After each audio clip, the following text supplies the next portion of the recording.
Déjeme en estos momentos enlazarme en vivo y en directo hasta Tijuana, Baja California, con el profesor Jesús López Almejo, profesor de Relaciones Internacionales en la UABC, ahí en Tijuana, y le agradezco mucho su paciencia y que siempre esté al pendiente de Sin Censura. Profe Jesús López Almejo, ¿cómo le va? Querido Vicente, pues aquí un poco consternado con las noticias, como empezamos esta semana. Te ofrezco una disculpa porque pasan por esta transitada calle acá en California, lo mismo patrullas, ambulancias, autos de bomberos. Mi querido Jesús, nosotros también consternados por lo que está pasando en Estados Unidos, y te soy sincero, a cada ambulancia, a cada auto de policía, uno no tiene otra más que voltear.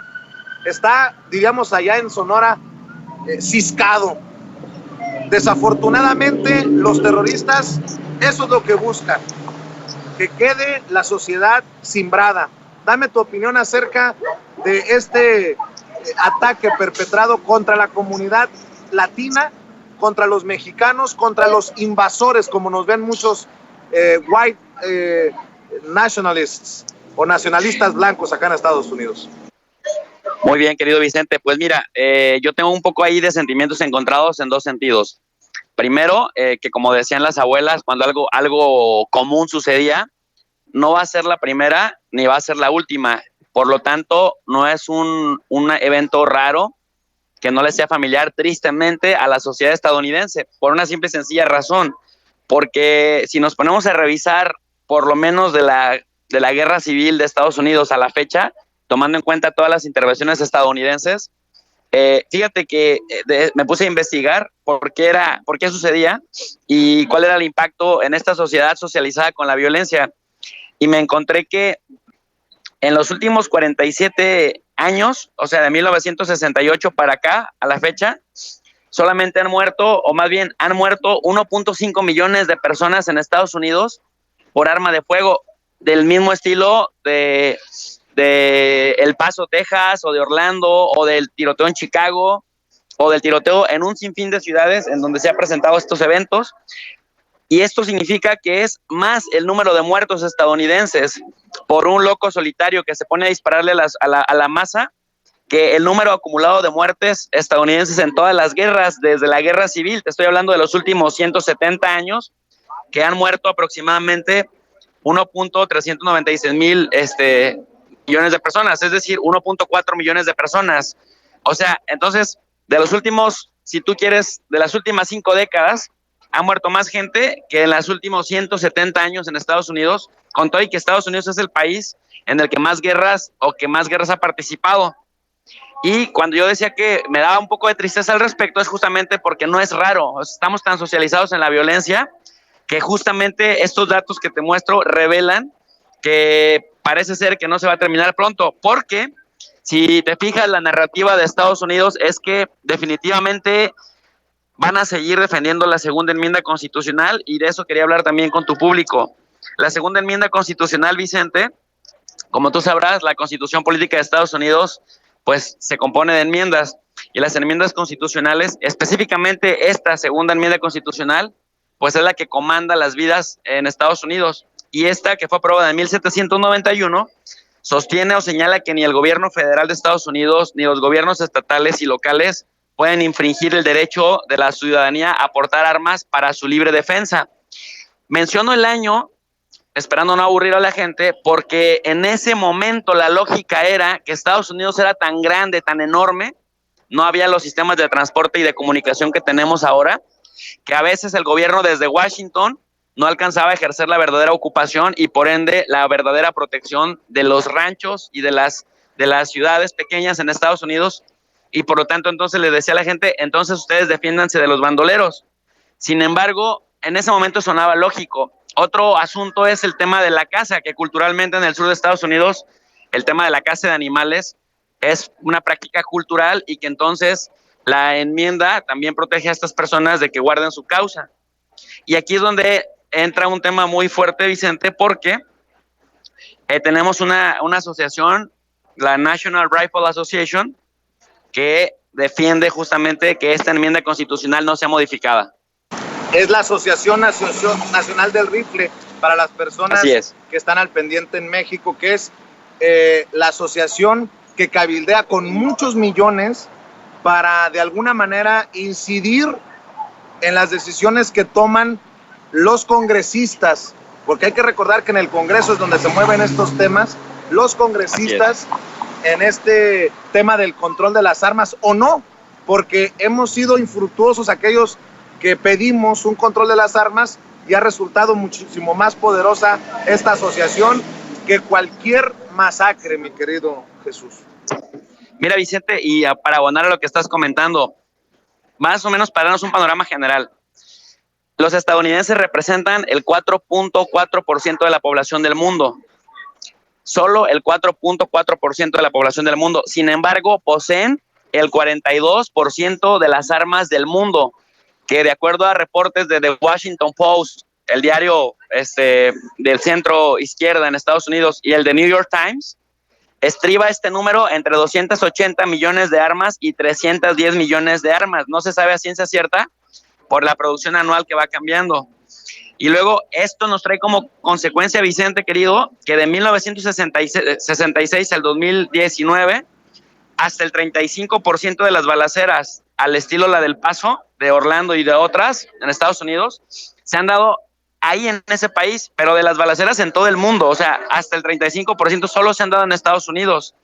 En 2019, y esto es lo alarmante, el índice de homicidios por arma de fuego en Estados Unidos fue de 36 personas por cada millón de habitantes. Para ponerlo en perspectiva, mira, Canadá, que es el vecino, el número de muertas es de 5 personas por cada millón de habitantes, y en Inglaterra, que es el otro socio, solo una persona por cada millón de habitantes, lo cual te habla de que en Estados Unidos hay más muertes por arma de fuego, hasta 35 veces más que sus más cercanos aliados. Sí, Jesús. Entonces, sí. Jesús, déjame poner eso también sobre la mesa. Si bien es cierto, tenemos graves problemas de inseguridad en México, de violencia, tenemos pues los índices que ya hemos compartido aquí, incluso es uno de los blancos abiertos de los temas pendientes, como dice el presidente Andrés Manuel López Obrador en estos meses de gobierno. Qué hipocresía de Estados Unidos en relación a este tema con México, porque mucho ha dicho el presidente de Estados Unidos, Donald Trump, de la emergencia en la frontera por lo que viene del sur, pero en realidad hay una emergencia también hacia el norte, mi querido Jesús, y hay que decirlo con todas sus letras, es una emergencia causada por un uso indiscriminado, una venta indiscriminada de armas de fuego. Hay más armas de fuego que ciudadanos en Estados Unidos. Así es, definitivamente. Y si tú me pidieras 2 factores que explican el uso de las armas o el libre acceso a las armas, yo identifico 2. Uno, que son las ganancias lucrativas para la industria del armamento en Estados Unidos, Vicente, que estamos hablando de un mercado valorado hasta en 230,000 millones de dólares para las corporaciones del armamento, que representa hasta el 1.4% del PIB en Estados Unidos. Estamos hablando del PIB más grande del mundo. Y el segundo elemento es el cabildeo de la Asociación Nacional del Rifle o National Rifle Association, que es la madre de todas las organizaciones cabilderas por el libre acceso de las armas. Y mira, Vicente, aquí me encontré un texto de un periodista que se llama Carlos Lozada en el The Washington Post, que dice, guns in America were not big deal until big business made us love them. Las armas en Estados Unidos no eran un gran negocio hasta que las grandes corporaciones nos hicieron amarlas. Y justamente habla del desarrollo de una práctica cultural basada en la violencia, socializando a la sociedad estadounidense para que políticamente tuviera un respaldo, justamente su libre uso, de tal suerte que hoy en día es más fácil tener acceso a un arma en Estados Unidos en un Walmart que, si no tienes 21 años, ir a tomarte una cerveza con tus amigos. Buen punto, mi querido Jesús.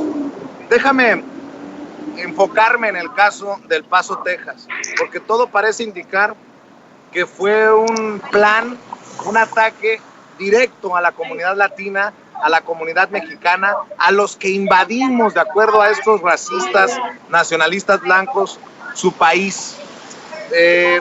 También quiero decir que no es el primer ataque contra mexicanos. Hay que recordar el linchamiento de mexicanos hace más de un siglo en esas zonas, en donde literalmente linchaban a los mexicanos e incluso lincharon a muchos mexicano-estadounidenses, estadounidenses de origen mexicano, que por su apariencia también fueron asesinados.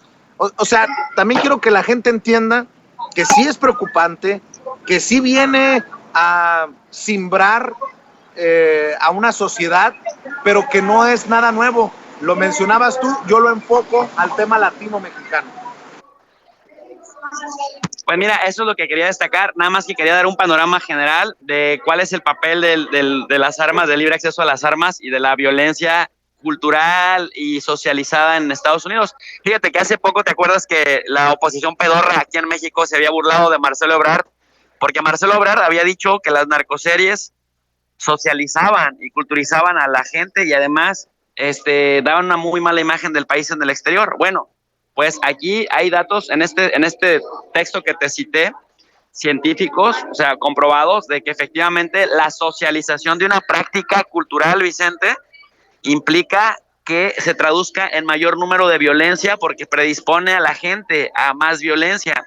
Y en este orden de ideas, lo grave de este caso es que combinado con la xenofobia y con el racismo que viene desde las más altas esferas del Partido Republicano, que ahora gobierna el Poder Ejecutivo y que ahora gobierna el Senado de Estados Unidos, pues no falta loquitos predispuestos justamente a venir por aquellos que ellos consideran el otro, en este caso los mexicanos, y esto es lo grave del asunto.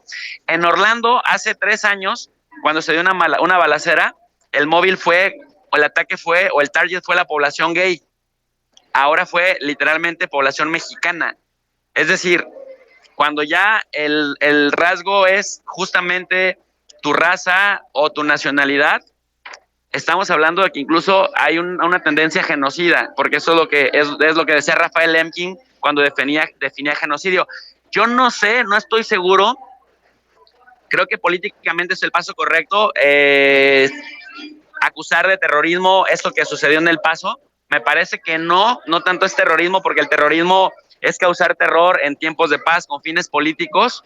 Parece que esto no es lo que lograba el chico, pero sí es un acto genocida porque viene específicamente por un grupo en función de su raza o de su nacionalidad. Jesús, para cerrar por el momento, escribía yo en redes sociales que hay personas que aseguran que las palabras no matan, pero en este caso tal vez queda comprobado que las palabras sí matan. Y un presidente que se burla cuando alguien sugiere que hay que matar o hay que dispararle a los invasores en la frontera, cuando tenemos a un presidente que sugiere que los que entramos a Estados Unidos desde países pobres somos lo peor, pues tiene que asumir una responsabilidad.